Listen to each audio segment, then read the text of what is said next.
Bonjour et bienvenue sur Écolo Bio Nature, je suis Isabelle Brunet et mon but est de vous aider à augmenter votre autonomie alimentaire. Alors aujourd'hui, on va faire un peu le tour du jardin.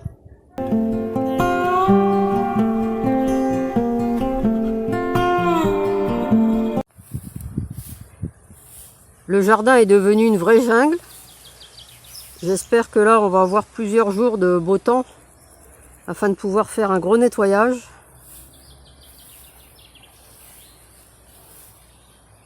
Il va falloir faire de la taille aussi et supprimer pas mal de feuilles aux tomates, qu'elles ont le mildiou. Vous voyez. Puis enlever de labourage partout pour laisser les autres plantes pousser. Alors le millet commence à plier, donc il faut que je surveille là. Je sais pas trop à quel moment je vais pouvoir le récolter, donc il va falloir que je surveille. Là pour le moment les grains sont encore verts, mais ils commencent à pas mal plier. Et donc là ici c'est la jungle, on n'arrive même plus à passer entre deux, dans l'allée là-bas. Je vais vous montrer. Donc je dois enlever pas mal de bourrache ici pour voir un peu plus clair. Là je vais commencer à récolter les pâtissons, le tout premier ici. Les tournesols avec le vent sont en train de pencher, il va falloir que je l'attache celui-ci. Et les autres commencent à s'ouvrir. Alors ils sont bien plus grands que moi, hein, ce qui est déjà pas compliqué. Les courgettes, bon bah ça pousse. On en récolte régulièrement. Là il y en a encore deux qui arrivent là. Là c'est fini pour les pois gourmands. Donc le reste je laisse venir en graines. Là dans la serre, il faut que je vienne retirer l'avoine. L'avoine est sèche. L'avoine noire. Donc il faut que je vienne la retirer. Sinon ici ça commence à pousser à peu près correctement. Ça a été long dans cette serre. Et là c'est parti. Et le fait que j'ai retiré les deux gros choux, il y a beaucoup plus de place. Vous voyez, je vous disais dans l'allée là, entre les courgettes, les fleurs et la menthe, on peut bientôt plus circuler. Là aussi, au niveau des courgettes, il y a de la récolte à faire. Alors le parc de carottes est pas mal rempli, ça va. J'ai bien fait de refaire un semis, alors que je vienne surveiller si je ne dois pas démarier. J'ai des courges qui poussent directement dans la pelouse et dans les mauvaises herbes là. J'ai enlevé tout ce qui était ail éléphant, je vais vous le montrer après. Et donc ici je vais pouvoir remettre un peu de salade. Alors voilà la récolte d'ail éléphant. C'est ce que je n'ai pas replanté et qu'on va manger.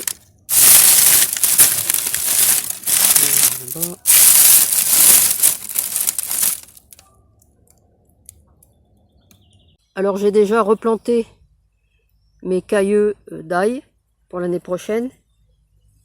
Et les petits bulbes avec. Et j'ai mis des cajots, c'est pour éviter que Poupoule ou les canards viennent gratter. Alors j'en ai mis là aussi et j'ai profité pour refaire la zone. Vous voyez, j'ai groupé deux carrés qui étaient abîmés.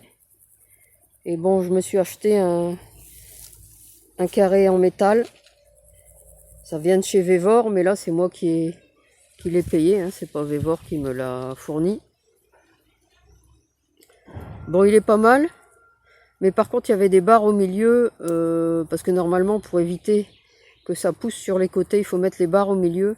Mais vu le petit métal que c'était, je les ai pas mises. Parce que franchement, elles vont pas servir à grand chose.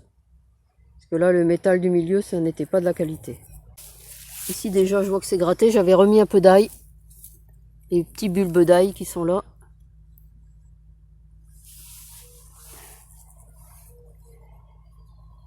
Dès que c'est pas protégé, ici, il y a aussi les chats qui viennent faire leurs besoins. Donc on doit tout protéger. L'armoise Cola est exceptionnelle cette année.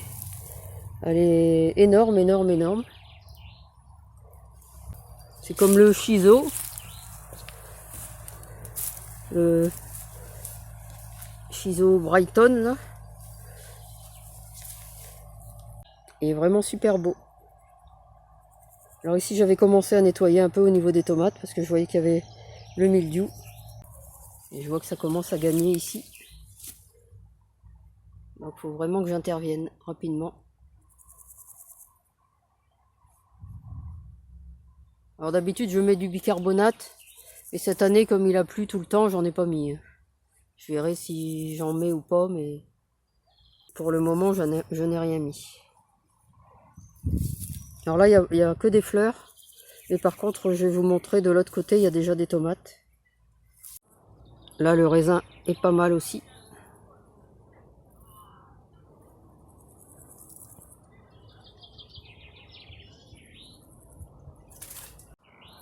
Le maïs ici c'est du maïs noir. Enfin rouge foncé.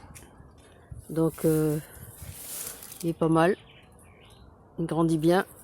Avec mes haricots grimpants princesse de Pével. Ils sont en train de grimper dessus. Alors par contre j'ai pas mal de haricots qui ont disparu. Mes poupoules venaient gratter là.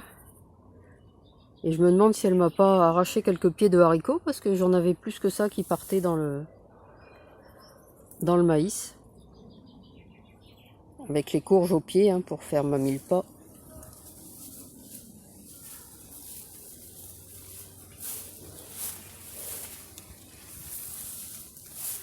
Par contre au pied des tournesols, comme ça pompe beaucoup les tournesols, les haricots ont du mal à pousser. Là, ils vont être grands aussi. Bon, jusque maintenant ces pommes de terre là n'étaient pas attaquées, mais je vois que ça commence. Commence à avoir le mildiou aussi. Mais bon, c'est pas catastrophique. Je pense pas que je vais enlever les feuilles. Ou alors 2-3 comme ça. Par contre, les pommes de terre bleu d'Artois, là, j'ai dû enlever toutes les feuilles. Les quelques tomates sur la terrasse se portent pas mal du tout. Et alors le figuier, hein, je vais vous montrer. Vous voyez, il y a ces figues.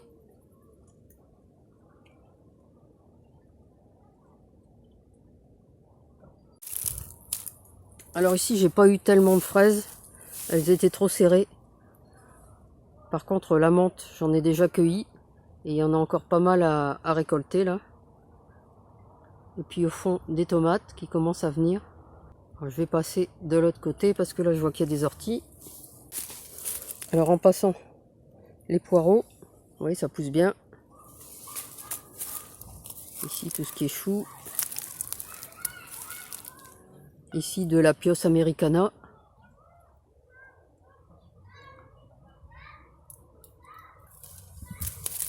La tétragone, dont j'ai déjà récolté une partie, hein, ça se voit. Toujours des choux. Là, les haricots. Haricots à rame. Bon, ici, quelques courges et poires de terre en mélange. Et on arrive aux tomates. Alors là, je dois venir aussi faire du nettoyage, de la taille, et puis les attacher. Vous voyez, je commence à être mûr là. C'est une variété jaune. Mais alors ça part dans tous les sens. Cette année, ça n'a pas bien tenu sur les piquets en tire-bouchon là. Et donc ça part partout. Et puis comme il y a le mildiou qui s'est installé, il faut vraiment que je vienne tailler. De toute façon, on peut même plus passer là dans l'allée. Par ici, mes nouveaux pots de menthe sont bien partis. Donc il y a menthe citron et menthe cassis. Alors désolé pour le bruit. C'est à côté. Alors ici, ça y est, c'est parti pour les prunes. Et elles vont très vite cette année. En 2 jours de temps, là, il y en a déjà plein par terre. J'ai dû en ramasser plein ce matin déjà. Et elles s'abîment déjà dans l'arbre. Donc il va falloir aller très vite pour les récolter. Mais vu les quantités, l'arbre en est rempli. Vous voyez, encore ici des grappes entières.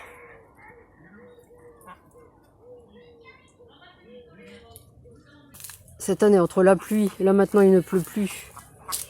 Mais avec la pluie, j'ai pris du retard au niveau du jardin et maintenant j'ai mon épaule complètement en vrac.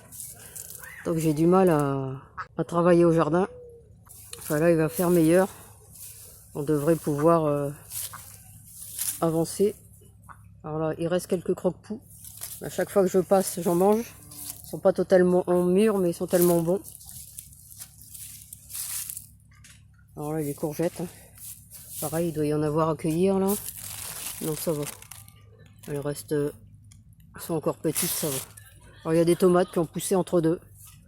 Sinon j'ai des tomates là-bas, mais elles ont besoin d'être réattachées parce que le céleri géant coréen est tombé dessus. Donc tout est parti. Donc là je dois rattacher aussi celle-là. Cette année j'ai la bourrage blanche ici. D'habitude elle est plutôt de l'autre côté. Et là, vous voyez, la belle bourrage blanche. D'habitude elle est plutôt de l'autre côté, là cette année elle a poussé ici. Alors c'est pareil le pommier. Je sais pas si on voit d'ici, je vais essayer d'avancer. Est couvert de pommes. Donc je vous refais une vue du prunier là, d'un autre angle. Ah, il y en est plein. Alors on va essayer d'aller aux pommes, mais on peut plus trop passer dans l'allée là. Donc on va faire le tour. Alors je vous disais, le pommier. Vous voyez les grappes. Je sais pas si vous pouvez voir là-haut. Et des grappes. Là c'est pareil. Il y a de la pomme. Alors toujours le prunier. Il est tellement grand, de toute façon je vais le tailler un peu quand même. Parce que là il prend trop de place. Alors il y a encore quelques fraises des bois. C'est encore le moment. Il y a quelques petites là. Et ça commence à être la fin.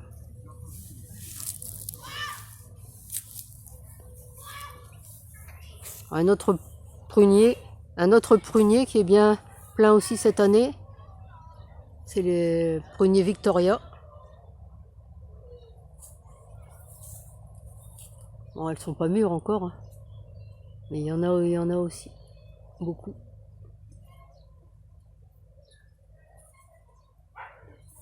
Alors je vous disais, les pommes de terre, bah là c'est le dernier pied que j'avais pas encore coupé, qui n'était pas encore trop atteint par le mildiou, mais là ça y est. Donc le reste j'ai tout coupé, vous voyez. Et là je vais venir couper aussi celle-là.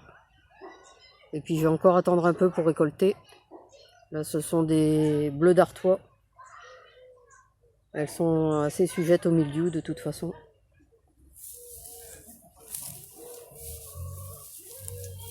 Donc là c'est une zone que j'ai refaite, mais bon, j'ai que très partiellement désherbé pour pouvoir mettre juste un peu de haricots.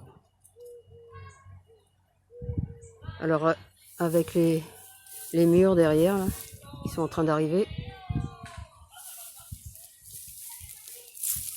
Ici j'ai refait une petite zone aussi pour remettre des choux. J'avais remis des courges aussi. Oh là là, désolé pour le bruit. Elles se sont fait manger.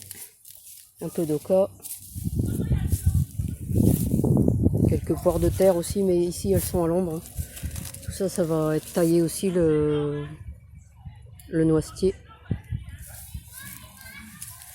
Et j'avais blindé de courges, mais elles se sont toutes fait manger par les limaces. Là, il n'en reste plus. Il n'y a plus qu'une là-bas. Alors ici, le pied d'aronie est bon à être récolté. C'est pareil, cette année, il est super fourni. Alors dans la petite serre, il y a de la tomate, mais pour le moment, rien de mûr non plus. Encore beaucoup de fleurs. Là, je pense qu'un gros arrosage ne serait pas superflu. Je crois que c'est ce qui manque. Alors le raisin, bon, même s'il n'y aura pas beaucoup de grappes, hein, avec tous les problèmes qu'on a eu cette année, mais il est quand même en train d'arriver là. Tout doucement. Il faut déjà que je la retaille. Je l'avais déjà taillé une première fois. Il va falloir que je recommence, vous voyez. Alors sinon il y a de la tomate, hein, mais c'est vert, c'est vert. Elles sont moins belles à l'intérieur qu'à l'extérieur en fait. Sinon ici aussi, les pieds de tomates sont pas trop vilains, malgré la pluie. Alors bien sûr, le tulbavia, toujours aussi beau. Ici quelques tomates. Bon, c'est un deuxième pied d'aubergine que j'avais mis parce que le premier était mort et il n'y a pas l'air de mieux se comporter ici. Par contre la patate douce, ça va, elle est bien partie. Je sais pas si je vais les retrouver dans le jardin, mes patates douces. J'en ai mis un peu partout mais je les vois plus, alors je sais pas. On verra. Soit elles ont été mangées par les limaces, soit elles sortiront. Donc ça y est, ici les tomates c'est parti aussi. Ici, les pieds sont pas très beaux, mais il y a quand même de la tomate. Alors on va terminer sur le figuier, hein, parce qu'il y a vraiment trop de bruit dehors. Donc on s'entend pas beaucoup là. Donc on va terminer ici sur le figuier qui est vraiment magnifique, magnifique. Avec des figues partout, partout, partout. Mais par contre, vous voyez, ça commence. Voilà, les oiseaux. Déjà les étourneaux, pourtant les figues sont pas mûres. Et elles sont déjà mangées. Donc il va falloir qu'on les surveille. Oh bah ici aussi, vous voyez, j'avais pas vu. Celle-ci est quasiment mûre. Ben, on va la prendre pour tout à l'heure. Parce qu'elle est déjà attaquée aussi. Donc il va falloir vraiment surveiller. Et chaque jour venir chercher. Et il va falloir vraiment surveiller parce qu'elles sont déjà mangées avant d'être totalement mûres. Voilà, c'est tout pour cette vidéo. Alors comme d'habitude, si vous l'avez aimé, n'hésitez pas à la partager dans vos réseaux, à la liker et à la commenter. Et puis vous pouvez retrouver de nombreux conseils et astuces sur le jardinage bio et la permaculture sur mon blog www.écolo-bio-nature.com et dans mes livres. À bientôt!